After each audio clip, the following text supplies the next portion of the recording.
Hi, welcome to this episode of Bazi for Career Development Part 2. If you have missed the first episode, please refer to the link that I've inserted here or the video description that I put in the YouTube channel.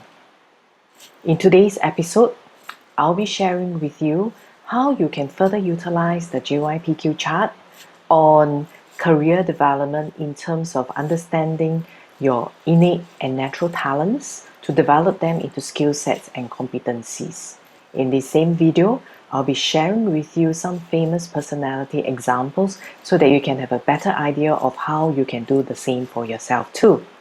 So if you do like the videos that I've been sharing on Bazi on this Janet Yong YouTube channel, please subscribe to my channel and click on the notification bell so that you can receive any new videos that I have actually posted up. Thank you for taking your time to watch this video, and let's begin with the lesson proper. Before we begin, it's good for you to download the Pulse mobile app from either the Google Play Store, the Apple Store. We have the QR code here so that you can actually get your inborn personality for your day master, your structural orientation, as well as your JYPQ chart. Once you have downloaded the mobile app, key in the information and answer some of the questions, you will actually be able to generate your Bazi profile in terms of day master, the structural orientations, as well as the JYPQ chart. In the same mobile app itself, I've also inserted articles and videos which you can click on so that you can understand your profile a little better. So let's start off with revising what I've actually shared earlier on in the first episode of Bazi for Career Development. Here, to understand yourself in the Asian Personality Profiling System, which I adapted from the 2000-year-old Bazi system, first you must understand your day master, then you understand your structure and orientation before we actually go into the JYPQ chart to really understand your innate talent as well as passion so that you can develop yourself better along in your career or if you choose to in business in future.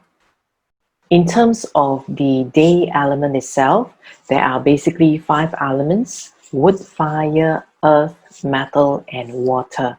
And in each of these particular elements, there's the yin and yang component. So therefore, there are the 10 day masters. I will not be spending a lot of time in this. You can actually watch some of the videos that I've actually already created on the channel itself. Let's talk a little bit about, for each of these day masters, what are their critical strengths, and therefore what would the skill set you should be picking up in order for you to do better. For the young wood, it's really about diversification. What does it mean by diversification? Generally, if you look at the tree, which is a picture of the young wood, it doesn't really go very far away. But for a tree to become useful, it can be made into many useful utensils, the furniture. So therefore, if you are born on the day of young wood, through some learning and picking up of different kind of skill sets, you'll be able to diversify your product range, your skill sets that you can actually offer to whoever that will be willing to pay for your service, be it an employer, or if it is actually your own business as well. What about yin wood? Now yin wood, one picture of it is actually the flower, the other one is actually the plants that are creeping on trees or the grassland. So they are experts in networking. So if you are born on the day of yin wood, to do well, you first must actually develop your networking skills so that you can actually connect with people better and convince them better as well. What about young fire? Young fire is the image of the sun.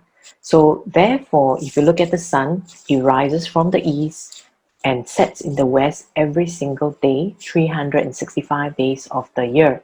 So their innate strength is actually persistence and perseverance. And if you're born on the day of young fire, do ensure that you develop resilience, persistence, and perseverance in whatever that you do to be successful.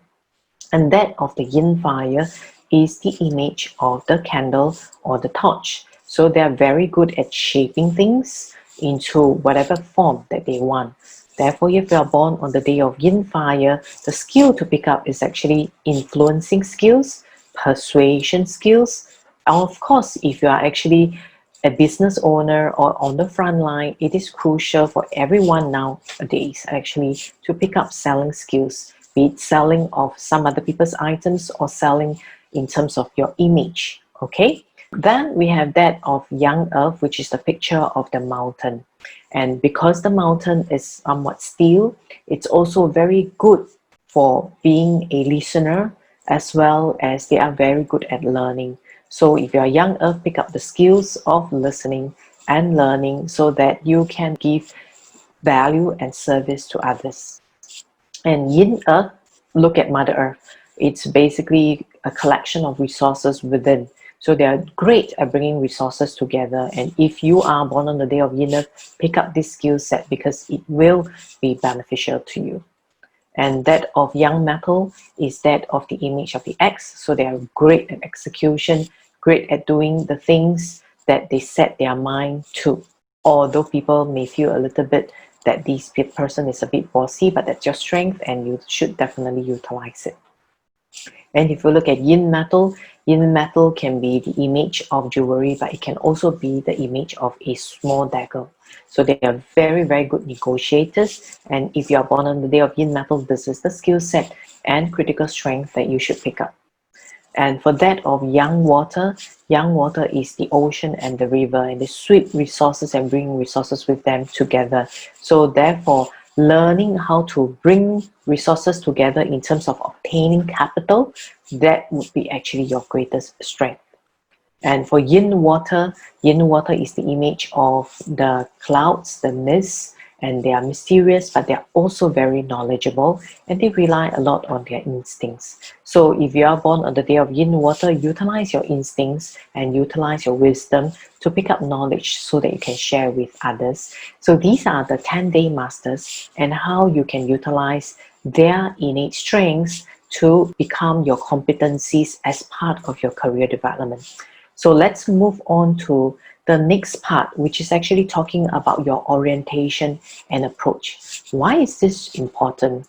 It is important because if you understand your approach, at least the first two approaches that you have, you will be able to choose the right kind of environment to work in. Remember, resources put into the right environment are actually talents. But resources actually put in the wrong kind of environment, people may view it as a waste. And therefore, you will not be able to develop and be able to do well in your career. So choosing the right kind of working environment, company culture is crucial in aiding you to develop your career in the longer term. So for this, I'm actually going to classify them into the 5 orientations like I shared in the earlier video. The first one is action orientation. Now, traditionally, action orientation is the wealth structure. And one of the key things about action orientation is there has to be a target and purpose for whatever that they are doing. So whatever job role, whatever environment that you're in, there has to be an end goal and different milestones that you can clear so that you are able to be motivated to achieve the goal and milestones each time. The next one is actually idea orientation. Now, for those who are interested in the traditional barter system, this is where we call this is the output structure, which actually has got the eating god and the herding officer. So for this group of orientation, you will actually need to work in an environment that is actually more performance and innovation driven, especially nowadays, because then you'll be given freedom to come up with creative ideas on how you can do things. And that's how you get motivated and become more creative and innovative. But in the process, make sure you do implement some of your ideas and not just keep coming up with new ideas without any sort of implementation, because then it doesn't really serve the purpose. Or you can actually get a team member who can help you with the implementation part of it. The other one is what we call the process orientation. In traditional Bazi term, this is the influence structure. Now, the process orientation people are very, very good at actually coming up with steps, coming up with structure, coming up with regulations, coming up with step-by-step procedures or SOPs. So they are great, basically facilitators. They are also very great at giving progress, improving the progress, and coaching other people. So if you're in this environment, you generally will do a lot better. And if you are people-oriented, which is actually the French structure or Rockwell structure in the traditional Bazi, it is basically about bringing the team together, inspiring people forward. So if you are actually working in a team environment, you must ensure that you foster good teamwork and relationship, because that's what actually pushes you to your maximum in terms of potential. Then if you have analysis-oriented people, these are what we call the resource structure, both the direct resource and the indirect resource. So they are more product and information driven in terms of data. So if you are great at analyzing data, looking at trends, you should go ahead and actually develop this skill and make sure that you are in an environment that allows you to do so. Can you imagine if you are actually analysis oriented, but you are working in an environment that constantly have to come up with new ideas or take action? Generally, you will not be motivated, and people in those environments may not necessarily appreciate your strength for analysis as well. So that's why it is important to understand the kind of work environment you should be in, and therefore the kind of job roles you should pick up in order for you to do well. So now let's come to the third portion, which is actually the JYPQ chart. Remember, for the JYPQ chart, we're actually looking at the 4 quadrants. Any quadrant that's actually above the line here, it's basically obvious to other people. Any quadrants below the line is really what's not so obvious. Any quadrants that is towards the left of the line is the influences of profiles that have got higher influence in your chart. And those that are actually on your right, the right of this straight line here, is actually those profiles that have got a lesser influence in your chart. And then, of course, if you have missing elements and missing profiles, then it will be in your blind spot. And the key for career development is working on, if possible, and the best case scenario, where your base profile is actually in the yellow quadrant here, or if they are not, if that is in the purple quadrant, then it would be to make sure that people understand who you are, as well as give you the opportunities to develop your career. So let's take a look at Warren Buffett. He's a young water profile. So if you remember earlier when I talked about the critical strength of each of the day master, Yang water is supposed to obtain capital. Now, if you look at his company, Berkshire Hathaway, they are great at actually obtaining capital from others and then investing. And he is also an analysis-oriented person. So therefore, his company generally looks at investment and not necessarily the carrying out of the activities, the services, or creating the products. And even when he invests in companies itself, he will look for companies that has got great management, implementation, and structure, so that he doesn't have to interfere in terms of the day-to-day operations of the company. So if you look at actually his JYPQ chart itself, he is a philosopher. Remember, philosopher is about identifying what are the good strengths in other companies. So that's what he's being good at doing, and it is very, very obvious. So that's the reason why people can identify who he is and what he does very, very well.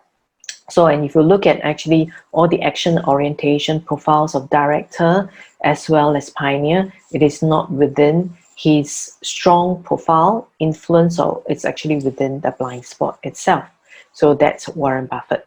Let's take a look at Steve Jobs. Steve Jobs is actually the creator of the company Apple, which has really grown in terms of stock value.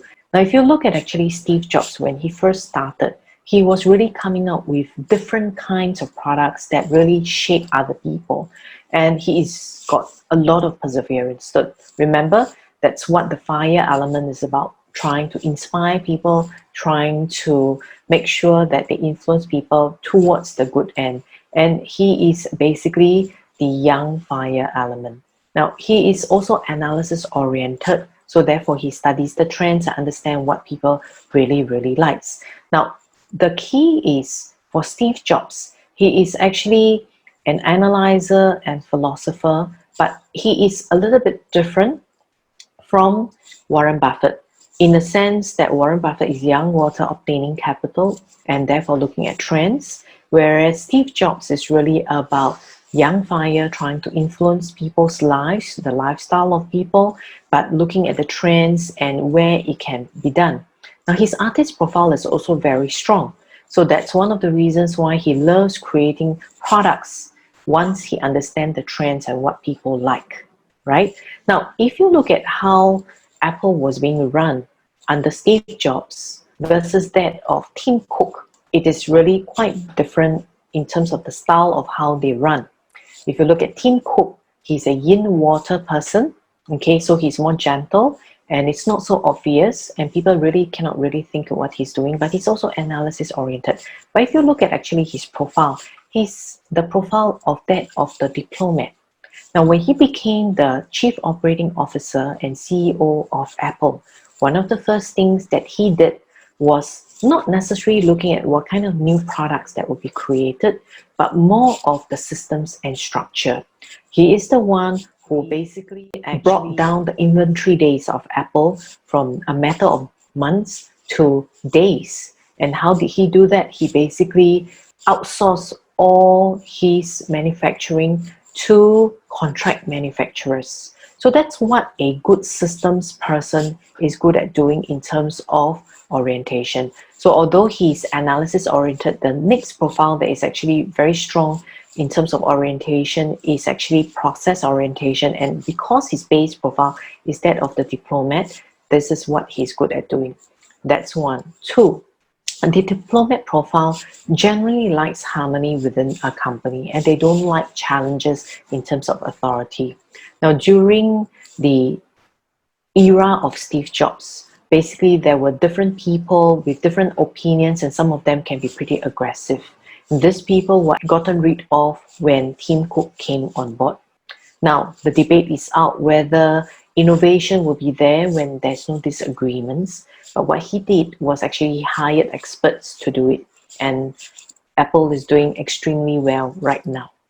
So that's the difference of how, if you were to look at the different famous personality, how they would run their business, how they develop themselves. Now you can then take a look at your own JYPQ chart, look at the day master, the structure and orientations, especially your base profile, develop those skill sets related to it in the longer term so that you can become competent and do really well in both your career as well as if you decide to start your business, what are the teammates that will generally be helping you in bringing your business to the next level. So let's look at that of Jeff Bezos. Jeff Bezos is actually born on the day of young metal. Now on Wall Street, he has one term that people would describe him, relentless executor.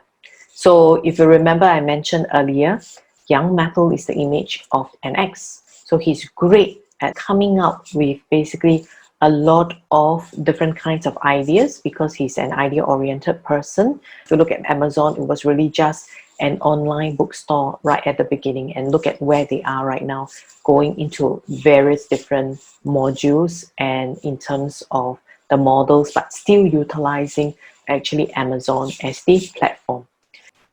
It is basically another analyzer profile. Now, look at all the charts that I've showed you earlier on. Traditionally, people were looking at wealth structure to be rich, and wealth structure are the profiles of pioneer and directors. Look at all the famous personalities that I've shared with you earlier on. They range from diplomat to philosopher to analyzer. So you can see right now that in this current world, it does not necessarily mean that you have to have wealth structures or the wealth profiles in your chart in order to do well in life. So long as you understand what drives you, make sure that you develop the skill sets into competencies, and the blind spots that you have, instead of focusing on them, getting the people to help you execute, if you are really only an analyzer or philosopher, will really do well in life for you. Let's take a look at another person who's really not in business but an author. She's J.K. Rowling. She's again born on the day of young fire. Therefore, for her, influencing other people is crucial, just like Steve Jobs. And basically what she did was she wrote the Harry Potter series, and she came up with various different versions of the Harry Potter series. And then right now, she has another movie series under her. So she's definitely an idea-oriented person. And if you look at it, her base profile is that of the performer. Now, performer is someone who should be branding themselves. Now, if you look at all the other famous personalities that I've shared, what it is either they are running a company or they're building the branding of a company. They don't necessarily build a brand name for themselves. But if you look at J.K. Rowling, she's the only one that when I was doing research will actually have a website to her name and basically coming out with what she herself personally is doing. So that's what the performer is great at doing. Basically, the JYPQ chart, when you generate, whether is it from the report that you purchase from our site or the Pulse mobile app, it's really your chart at birth, which talks about your natural talents or your natural blind spots. However, we go through life experiencing different kind of experiences in terms of our luck cycle, in terms of our annual influences. Therefore, your profiles and the skill sets that you need to pick up will differ and have a significant influence in your life when you go through the different luck pillars as well as annual luck cycle. If you remember, I had a video on 2020 second half influences. That was what I was talking about. And if you have not watched that video and you'd like to, please refer to the link that I've placed here or within the YouTube description channel. So that's what's important for you to realize. Now, the other thing that really have a huge difference in terms of influencing our profiles and skill sets is that of education or training. For instance, if you do not have any process profile, but because of education, either because you're trained as an engineer, trained as an accountant, or if you have a boss who basically insists that you come up with checklists, okay, to guide you to ensure that you finishes your task on time, like in a process orientation person, then that will influence your chart as well. However, because they are not your natural talent, at times, under moments of stress or in the longer term in terms of happiness, these generally may not necessarily be what you like to do.